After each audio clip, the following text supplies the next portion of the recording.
Hello everyone, and welcome to SUNUP. I'm Lyndall Stout. We begin today talking about the progress of Oklahoma's canola crop.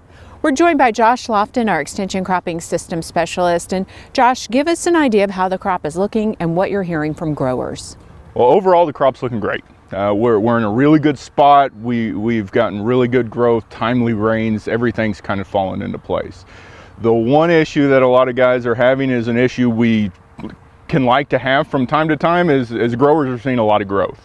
To just get a good look at this, this plant was actually planted, canola plant, right at the 1st September. This is a little earlier than most guys are going out there planting, but we see how big it is. And this is what a lot of folks are worried about, is that their canola is getting too big. By the time we have that first freeze, it's going to have too much biomass and everything like that. And for a majority of cases that I've seen, that's not necessarily going to be the case. What we always like to look at is this distance between the actual vegetative matter and where the crown or the growing point of the canola plant is. And you can see when I actually had to dig this out, because we had a nice big rooting system, that crown is right at the soil surface, and that's what we like to see. We like to see that right at the soil surface. Kind of helps insulate that growing point when we start going into winters. To kind of give you a reference, this is what we like to see canola looking like this time of year. This is at about our 6th leaf stage. It's kind of where we like to see it going into its first couple freezes. Quite a bit different. This was actually planted towards the middle to end of October, outside of our planting window, too late. This one was kind of more on the beginning side, but we see the drastic difference just those warm conditions have made. And so there is some concern with that. However, with a lot of the growth, and the big thing is we haven't had that sharp freezing trend like we've had before. That drought and that sharp freezing trend is really what gets us. We've been kind of gradually stepping down in our temperature, and that really is going to help us out. So with some warmer temperatures though projected for the next 3 weeks or so, do you have any other concerns? Yeah, the big thing is by this time we're usually stopped thinking about weed control and insect control, because usually the temperatures are starting to do a lot of that. Guys, we're still seeing a lot of our worms, especially we got just a recent report of a lot of diamondback moths coming back in. A lot of things need to be gone and done still with the crop, because we are still getting those 60, 70, 80 degree days. And it's something that needs to be taken care of. The big thing is we don't want diamondback moths in this right now, because when we go to overwinter, they'll get into that crown and eat that crown, and we can lose a lot in our winter survival or that winter time and not have much of a crop coming out of the winter. So still get out there, look for those bullet hole shaped patterns in your leaf. That's where the diamondback moths are going to be. That's our big concern right now going into winter. Go out there and make those final applications. If you got good temperatures, remember you need the temperatures to make those applications. Don't make them in freezing weather, but make sure there's 60 or 70 degree days. And we're still looking really good going into winter, especially with this kind of more milder stair-stepping cooling pattern. And then last but not least, you and the canola colleagues are getting organized for your canola college this winter? That's right. We're going to have canola college. It's going to be a little earlier than it normally is. We normally have it in February, but because of some conflicts, we're going to have it in January. January 19th. It's still going to be at the Enid Fairgrounds, so it's the same place. It's just 1 month earlier. And a lot of growers and folks around the state can go on canola.okstate.edu in the next week or so and be able to pre-register. It's a free event, so you just have to go. We'd like to get registration to just get some numbers for that meeting, but it's a great event. We got a great schedule lined up. It's really going to be a promising thing, especially for growers that are really getting interested in growing the crop this year as well as in the next couple years. Great information, and we look forward to hearing more about it. Josh, thanks a lot. We'll see you soon.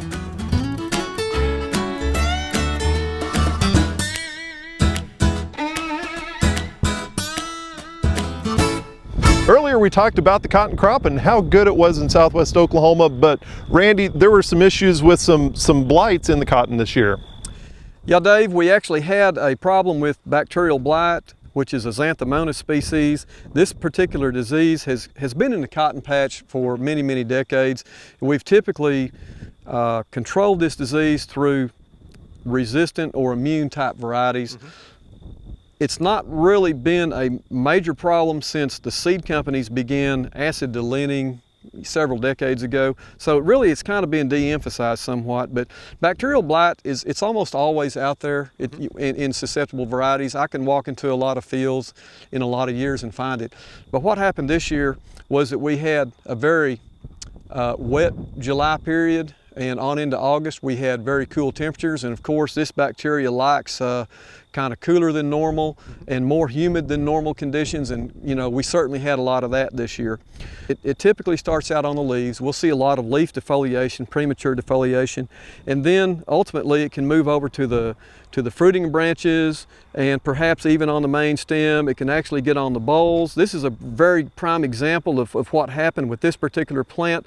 We see that this is a first position boll coming off on this fruiting branch, and its production has been destroyed, and that's probably a 1-2 whammy of number one, not having any leaf area there to provide the carbohydrates to fill the bowl, and number two, we probably had a lesion in here that affected the integrity of the bowl itself, and essentially the bowl, part of it may have gotten digested, and then we may have had some secondary saprophytic fungi come in and kind of colonize the boll and set up this boll rot. We've looked at a lot of our variety trials. We compared the susceptible varieties and the resistant or immune varieties based on Dr. Terry Wheeler's publication from the Texas A&M Center at Lubbock. And the good news is that the varieties that were considered susceptible in her trial were typically susceptible, and the better news is that the varieties that were considered resistant were resistant, and we really didn't see any substantial incidence of bacterial blight in those varieties. You actually saw a difference in dryland versus irrigated cotton too. Well, typically, of course, under irrigated conditions, the humidity in that canopy stays very high. The dry land typically it doesn't canopy over, as we say, and because it's open, we just tend to get a little bit more evaporation in there, and it may not certainly have quite the humidity level that our irrigated fields would have. Based on what we've seen this year with some typically high yielding fields in the irrigation district, these fields probably should have made in the neighborhood of 3 to maybe 3.5 bales per acre. Right. We're actually seeing production in some of these hardest hit fields of about 2 bales per acre. If we're making 2 bales per acre, we're only basically going to pay out in the irrigated fields. So in the fields that should have made 3 to 3.5 bales per acre, we just lost our profit. The bad thing about bacterial blight is we have no controls for it other than genetics. Right. Now, the Red River Crops Conference is in Childress, Texas this year. The dates are? January 24th and 25th. The 24th is the Cotton Day, and the 25th will be what we refer to as the Other Crops Day, which we will have discussions pertaining to pasture management, sorghum, especially forage and grain. I believe Josh Lofton's coming down from Stillwater to do some canola discussion. Okay. So, we kind of complement each other across the river here. They have expertise in some areas and we have expertise in others, and we kind of swap off, and it just makes for a great time. Okay, thank you much, Randy. And for more information on that, you can go to our website, sunup.okstate.edu.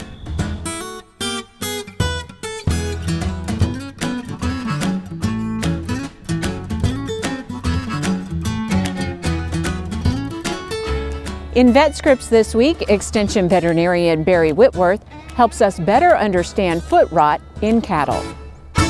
From time to time, cattle producers have to deal with the disease foot rot. And there are a couple of conditions that predispose cattle to getting this disease. One is when we have excessive moisture. This moisture softens the skin and allows for the penetration of bacteria. The other condition is when it gets extremely dry. And this causes the grass and the weeds to become tough, and those tough grasses can irritate that space between the toes. Now, the most common cause of foot rot is the bacteria Fusobacterium necrophorum. Now, this bacteria is readily available in the environment. It is in the fecal material of most cattle. There are other bacteria that will also cause foot rot. Now, typically the clinical signs you're going to see with foot rot are going to be a sudden lameness. You're going to see that swelling or redness between the toes.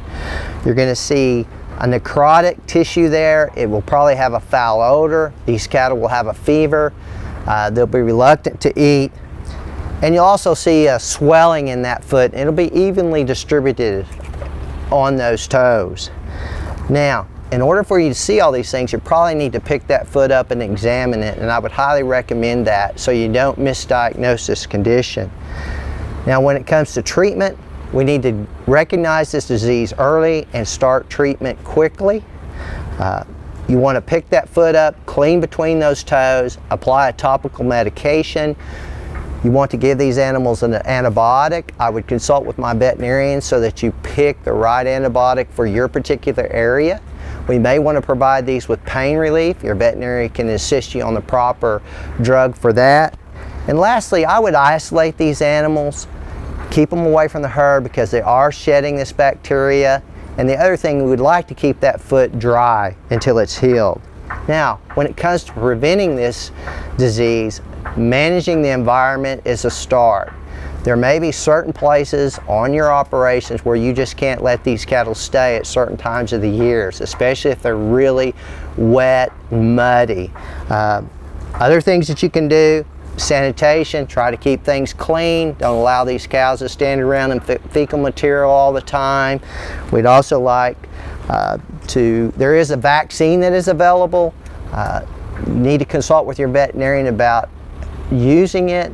We also know that if your cattle are deficient in zinc, adding that to your mineral will help prevent the disease.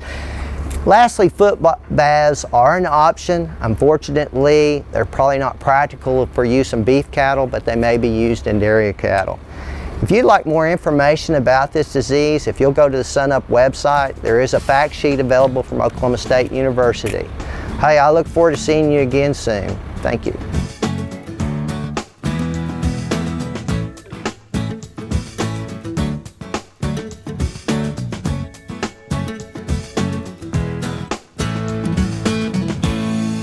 Last spring on a CowCalf Corner segment, we visited with you about the importance of selecting cows based on udder soundness and how that affects herd profitability. Well, with those spring calving operations, as they're weaning the calves this fall and the cows go through the chute, this is a good time to make that decision as to which one of those cows has a less than sound udder that maybe ought to go into our cull pen and eventually go ahead and be sent to market. Let's remember what the data tells us about udder soundness. Research data throughout years tended to suggest that in beef cattle, udder soundness was lowly heritable, to the tune of 0.16 to 0.22 heritabilities, and that means just basically the percentage of the differences that's due to genetics. More recent data within breeds has suggested that it might be a little bit higher. Some work in Brahma cattle suggested that the overall udder soundness could be as much as 25% heritable, and perhaps more importantly, K-State University, just within the last few years, did some work with the American Hereford Association with thousands of records of Hereford cattle, and they found that the overall udder score was 32% heritable, had a heritability of 0.32. Individual traits within that udder score also were pretty moderately heritable. The suspensory ligament soundness, the strength of that was one trait, and the shape of the teats is also another trait that were very close to that 0.3 in terms of heritability. Perhaps even more importantly in that data set, they found that the correlation between those two traits was very high, 0.83. What that means is selecting for one of those helps to improve both traits as well. So, as those cows go through the chute this fall, I think it's again very important that we consider which of those cows has that broken down suspensory ligament or that large funnel-shaped teat, and let's make the decision that we're not going to keep her around for another year. Plus, if she gave us a heifer calf this year, we're not keeping that heifer as one of our replacements. In this way, over time, we can make some real improvement in udder soundness in our beef herd. That's going to help in terms of overall weaning weights, in terms of health of those calves, and therefore, I think in the long run, help with our bottom line. We want to watch carefully the fall cows as they go through the chute, weaning time, and pick out those that have that unsound udder, as well as any fall calving cows, you know, that we're going to cull next spring or summer. Now's a good time to look at them when they're at the peak of lactation and that udder is as full as possible. Let's select on udder soundness. We'll help our beef herds in the long run. Hey, we look forward to visiting with you again next week on SUNUP's CowCalf Corner. This week we're taking a look at North American cattle, and Daryl, let's start with Canada. How are things looking in Canada right now? Well, the cattle and beef situation with Canada has been a fairly integrated one for a long time. Canada is one of our top beef exporting destinations. They're also one of the major sources of beef imports. And of course, we import cattle from Canada. So we import some slaughter cattle and some feeder cattle as well. Do you see things changing in the future with Canada? Well, you know, obviously short-term market conditions can have an impact, but there are some longer-term things going on as well. Of course, Canada competes with us in international markets, so there's always that possibility in terms of beef. Canada already has access to China. We're still trying to get it. More directly on the North American continent, you know, recently in September, the largest cattle feeding company in Canada announced that they were closing. Tough economic conditions there, as well as in the U.S. They weren't able to withstand it. So, you know, what that may mean over time is that all else being equal, we will see more Canadian feeder cattle come to the U.S., probably fewer fed cattle, and then that may have an impact on beef production in Canada as well. So let's go south of the border now. Let's talk about Mexico. How are things there? Well, the Mexican situation has changed more dramatically over the last decade or 15 years. It's continued to evolve. For a long time, we imported feeder cattle from them. We still do that. More, you know, in the last 20 or 25 years, we've exported a lot of beef to Mexico. They were a major export destination, and they still are. More recently, we've begun to import beef from Mexico as they have developed a growing packing and feedlot production sector in Mexico. So recently, we had a large increase from a major company in Mexico adding a processing facility and a large feedlot facility. That probably means over the long term that we get less feeder cattle from Mexico. There's more demand in country to keep those cattle there. And so, but at the same time, we're seeing increased flows of beef out of Mexico in terms of exports, much of which is coming to the U.S. So that sounds pretty positive for Mexican cattle production. Well, the industry certainly continues to grow and sort of become a complete integrated industry. They've got all pieces now. They're not totally dependent on exporting feeder cattle, which was the major factor that kept them going for many, many years. What does that mean for the U.S. cattle industry and more specifically Oklahoma? Well, you know, one of the things that illustrates is that when you look at, you know, beef exports or beef imports or cattle trade, you have to really look at the whole package because obviously they're all related. And so sometimes we get lost in the details of one part of that.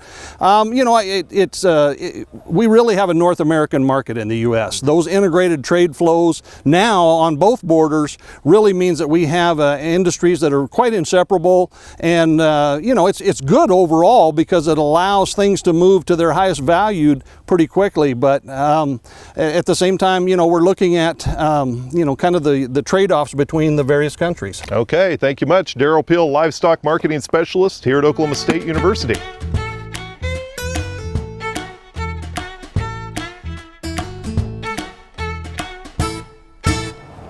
Analysts have released wheat profit per acre estimates, and here to talk about it is Kim Anderson, our crop marketing specialist. And Kim, the big question, of course, is how the U.S. looks in comparison to other countries. Not very good. You take the 12, 13, 13, 14, 15, 16 marketing years, those three. You look at Ukraine, about $50 per acre profit.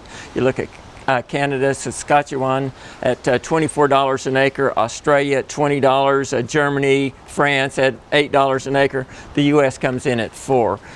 Russia's not listed on here, but they're going to be about the same as the Ukraine at 50 an acre. Argentina, I don't know their profit, but their break-even price per bushel has been about 3 1/4 an acre, so you know they're making a profit. And what are you seeing in terms of world planted acres? Well, right now, early estimates are for world planted acres to be less. Big decline in the United States, probably about 49 million acres total. That's the same as we had in 1970.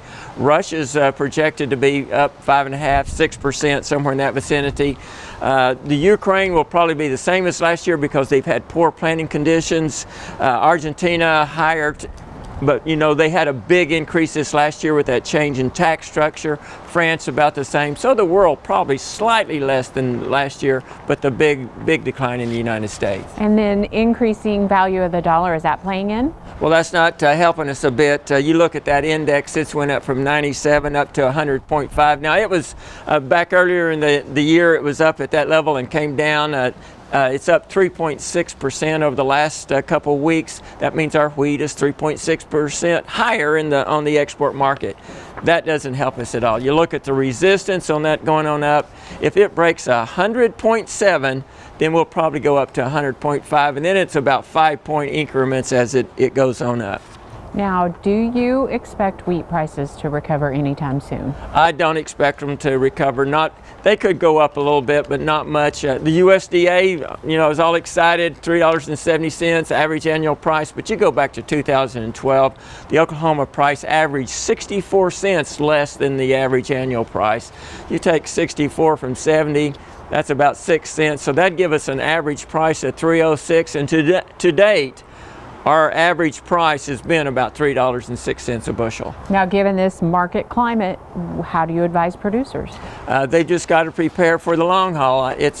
We could possibly get prices back above break even next August, September, October. I really think it's going to be the 2018-19 marketing year before we get prices back up. Weather will determine when that happens. So hang on, everybody. That's right. Thanks, Kim. We'll see you soon. Finally, today, in the spirit of Thanksgiving, a story about a long-standing tradition that truly brings together an entire community. SUNUP's Curtis Hare takes us to Pottawatomie County.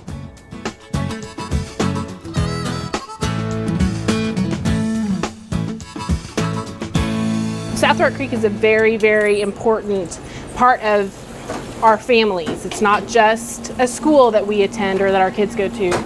It is almost part of our being. I mean, that it's that important. Every November, a rural community on the outskirts of Shawnee gathers in the lunchroom of its elementary for the school's only fundraiser, the South Rock Creek Turkey Dinner.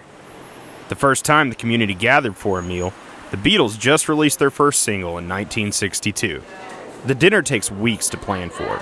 Vice President of the South Rock Creek Community Club, Lindsay Goodson, says volunteers make most of the food from scratch and work around the clock to pull off the event. For the week of, I mean, it's a full week's endeavor. On Wednesday, I counted that we were already here for 28 hours.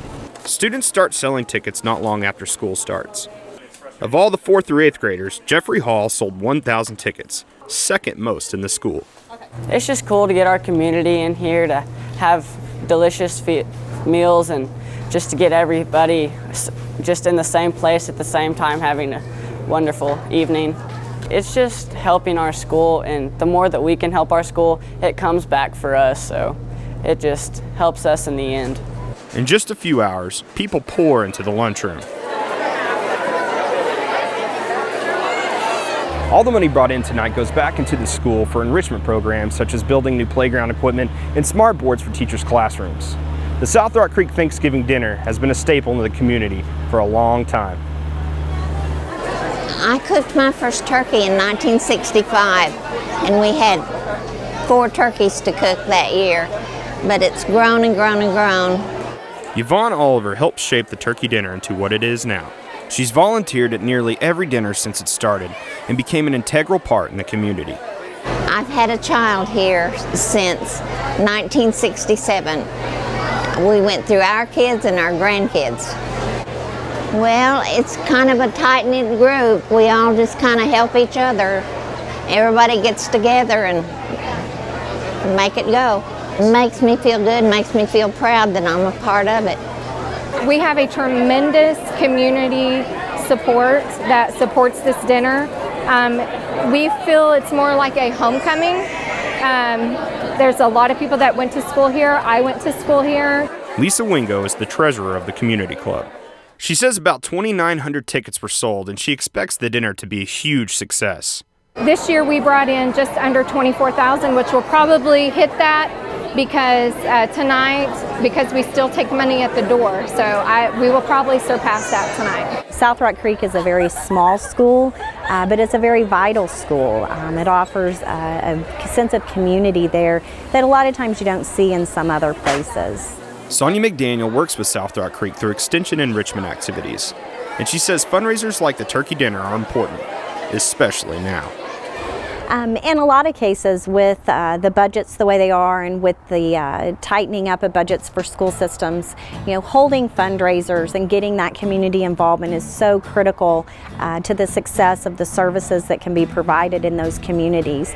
It's safe to say South Rock Creek Elementary School and its community are succeeding. In Pottawatomie County, I'm Curtis Hare. That'll do it for us this time. A reminder, SUNUP will be off the air next weekend for special programming on OETA, but you can join us for an all-new broadcast on Saturday, December 3rd. I'm Lyndall Stout. Have a happy Thanksgiving, everyone, and we'll see you next time at SUNUP.